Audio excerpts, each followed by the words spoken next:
I cried, like I cried. That was how shy and scared I was. And I can say it now because I have changed, like for real.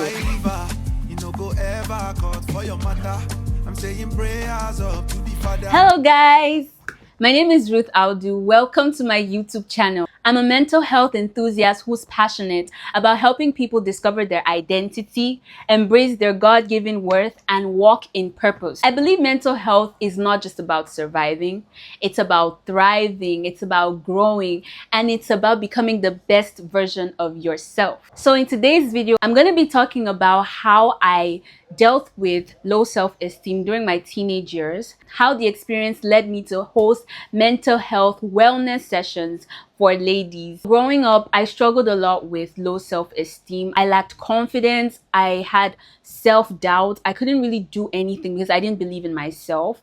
And it spanned for a really long time. Like I can remember it from like age 12 down to like I was age 18. Age 19 was the hallmark for me that I knew this just has to stop. So I'm very passionate about this topic because I've met a lot of people who have shared this same experience with me, and knowing that it's not supposed to be a normal thing in a person's life gives me more passion to talk about it and create awareness that it's not normal to live with low self-esteem. It's not normal to lack confidence. Naturally, I am quiet and reserved.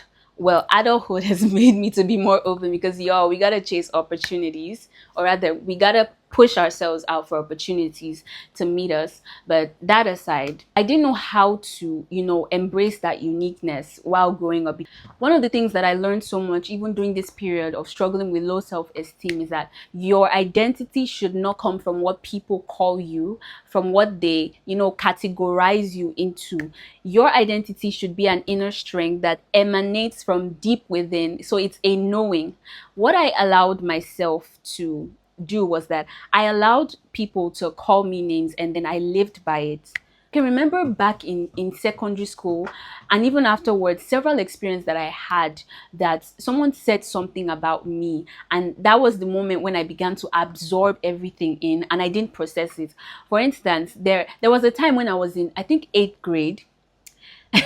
That was the first time that I knew that I had big eyes. I shared this story and it's actually funny, but then it wasn't funny.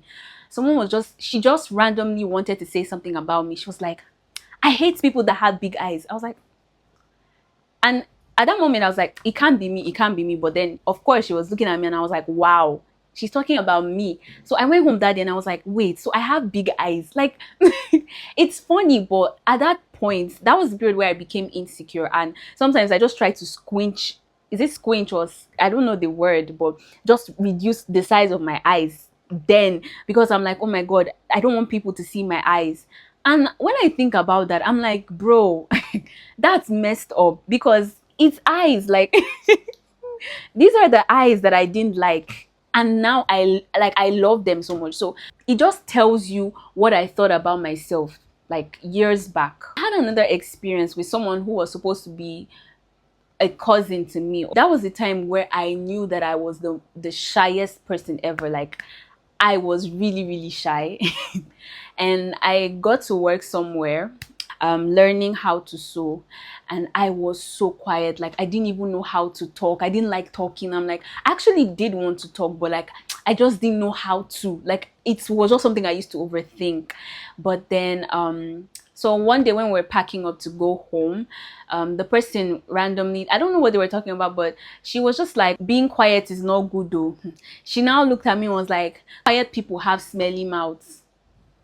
Bro, what was that for? Like, that was not even necessary. And it was very obvious that she was talking about me because I am the most quiet person. You know, those silent, unspoken truths that everybody knows. You don't have to say it. When I went home, I cried. Like, I cried so much. It's such a blessing when you have people around you who affirm your true worth. At that point, maybe if I had someone who was encouraging, not basically encouraging me, but just speaking the truth about who I was, it would be easier to even say, yes, I actually want to get better. I actually want to believe more in myself. but then you're supposed to even be my person, like she's kind of close to me. You're supposed to be that person to me, and you're saying this in the public space. Like, it blew me off. I didn't even want to go back, but I had no choice, because of course it's not something that we normally talk about. Just live with it. That was the moment where I grew so comfortable just being like that. I didn't, like, at some point I was just like, this is just how it's going to be, right? The greatest book ever, which is the Bible, tells us that as a man thinketh in his heart, so is he. One of the things low self-esteem, self-doubt, negative thinking does to you is that it deprives you of experiencing the benefits of the power that you have as a human being, which is the power of choice. So low self-esteem, which is fear, will tell you that I am the one controlling your life, and you cannot be free to express yourself. You cannot be free to be yourself. What you should do is to change the way you think about yourself. And it's easier said than done, of course, but it works. And the more you actually renew your mind, the more transformation you would see. And I'm telling you this as a person who has experienced tremendous change over the years.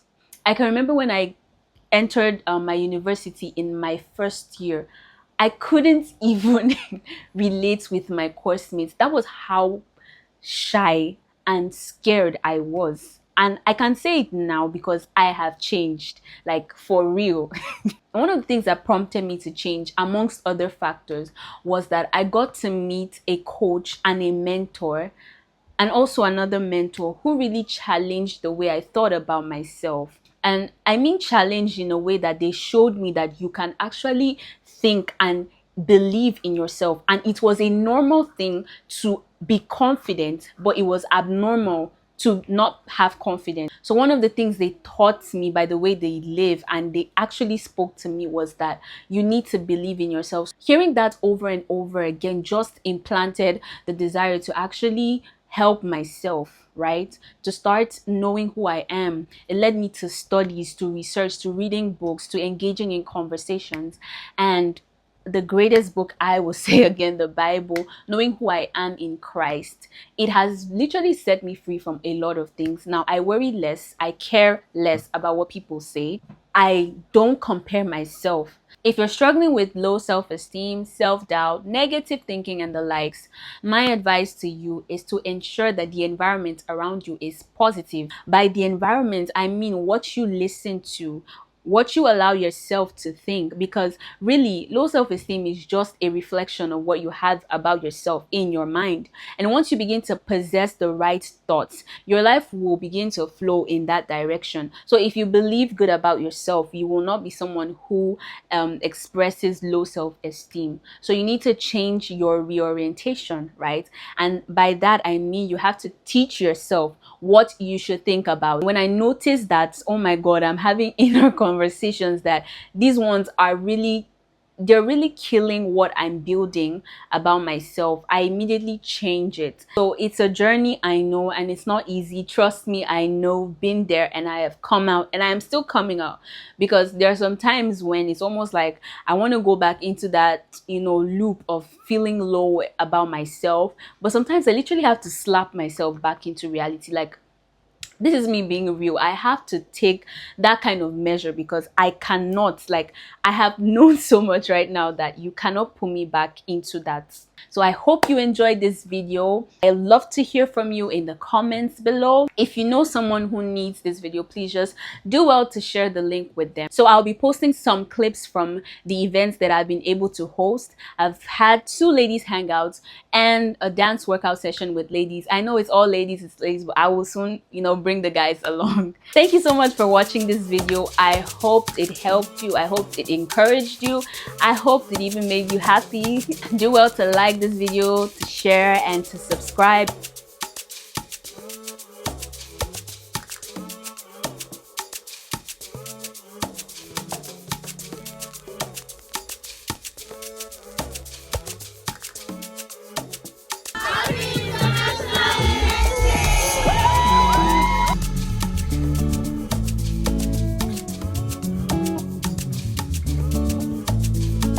Feeling low about myself has robbed me a lot of opportunities, and at this point in my life, I am not going to allow it. I am so angry at how much I allowed fear to control my life that I am at the point where I'm putting a firm stance on my mind that no, fear is not going to control my life. Faith is, and I'm going to reach out for great things, and I expect great things. I expect positivity all the way in my life, because whatsoever things are true, whatsoever things are of good report, whatsoever things are righteous, think on these things. So that's what I'm currently doing, and I hope you're doing so as well. Thank you.